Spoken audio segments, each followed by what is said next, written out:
किसी शहर के रेलवे स्टेशन पर एक भिखारी रहता था। वह वहां आने जाने वाली रेलगाड़ियां में बैठे यात्रियों से भीख मांगकर अपना पेट भरता था।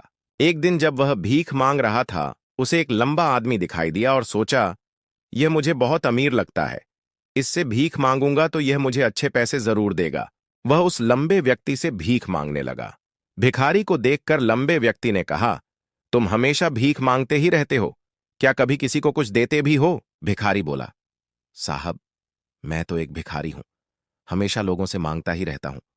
मेरी इतनी औकात कहां कि मैं किसी को कुछ दे सकूं। लंबा व्यक्ति बोला, जब किसी को कुछ दे नहीं सकते तो तुम्हें मांगने का भी कोई हक नहीं है। मैं एक व्यापारी हूं और मैं लेन देन में ही विश्वास करता हूं। अगर तुम्हारे पास कुछ देने को हो तभी मैं तुम्हें बदले में कुछ दे सकता हूं। और इतना कहकर लंबा व्यक्ति ट्रेन में बैठकर वहां से चला गया। इधर भिखारी उसकी कही हुई बातों के बारे में सोचने लगा। उस लंबे व्यक्ति की कही हुई बात उस भिखारी के दिल में उतर गई। वह सोचने लगा कि शायद मुझे अधिक पैसा इसलिए नहीं मिलता क्योंकि मैं इसके बदले किसी को कुछ दे नहीं पाता हूं। तो एक भिखारी हूं, किसी को कुछ देने लायक भी नहीं हूं, लेकिन कब तक कुछ दिए बिना मैं लोगों से मांगता ही रहूंगा।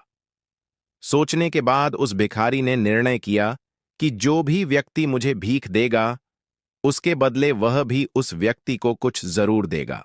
लेकिन अब उसके दिमाग में यह प्रश्न चल रहा था कि वह खुद भिखारी है, तो मैं भीख के बदले में दूसरों को क्या दे सकता हूं।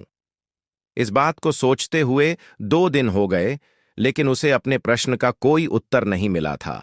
तीसरे दिन जब वह स्टेशन के पास बैठा हुआ था, तभी उसकी नजर कुछ फूलों पर पड़ी जो स्टेशन के आसपास के पौधों पर खिल रहे थे।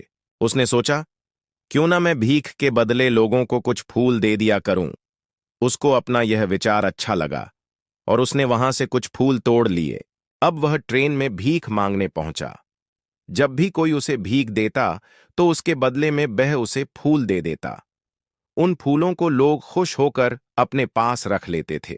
अब भिखारी रोज फूल तोड़ता और भीख के बदले फूल दे देता था। कुछ दिनों में उसने महसूस किया कि उसे बहुत अधिक लोग भीख देने लगे हैं। वह स्टेशन के पास के सभी फूलों को तोड़ लाता था। जब तक उसके पास फूल रहते थे तब तक उसे बहुत से लोग भीख देते थे, लेकिन जब फूल वटते वटते खत्म हो जाते तो उसे भीख भी नहीं मिलती थी।